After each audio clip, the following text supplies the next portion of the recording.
Halo adik-adik, selamat bertemu kembali.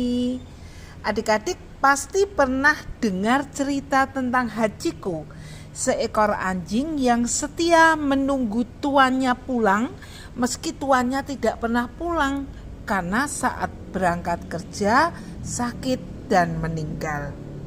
Adik-adik juga pasti pernah dengar kisah tentang seekor gajah di Afrika yang menemani temannya yang sudah mati supaya bangkai temannya tidak dimakan binatang buas atau burung gagak dan gadingnya tidak diambil oleh pemburu.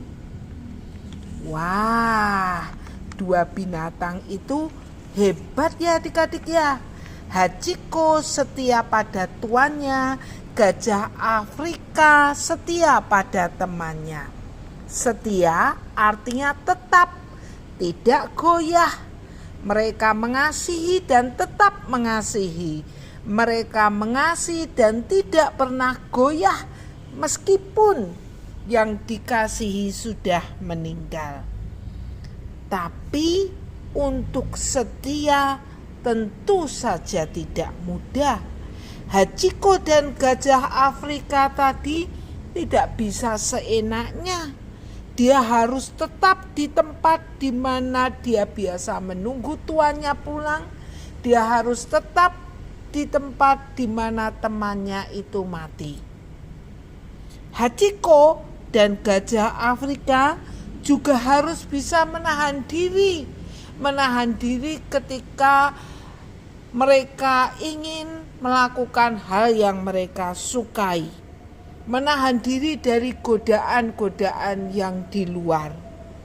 Hachiko dan gajah di Afrika tadi mengorbankan diri dan waktunya dari melakukan yang mereka senangi.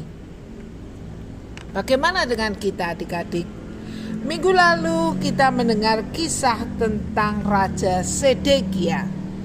Seharusnya Raja Sedekia tetap setia kepada Tuhan ketika dia diangkat menjadi raja oleh Raja Babel. Seharusnya Sedekia membawa kesulitan-kesulitannya sebagai seorang raja kepada Tuhan. Seharusnya Raja Sedekia tidak memikirkan kepentingannya sendiri, seenaknya sendiri, dan melakukan hal-hal yang membuat dia sendiri malah jadi berbahaya. Kesetiaan itu diperlukan. Demikian juga kita sebagai anak-anak Tuhan. Kita pun juga harus setia kepada Tuhan.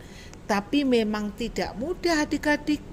Kak Yeni juga sering kalau sudah sangat lelah dan mengantuk, berdoanya cepet-cepet aja. Tuhan aku mau bobo, amin. Padahal seharusnya Kak Yeni harus tetap berdoa dengan sungguh-sungguh. Kak Yeni juga sering ketika sedang baik-baik terus diganggu orang, Kak Yeni ingin marah. Padahal seharusnya Kak Yeni bisa menahan diri. Nah, belum lagi kalau ada banyak yang harus dikerjakan, tetapi harus membaca firman Tuhan dulu, harus mendengarkan renungan pagi dulu, sapaan firman Tuhan dulu.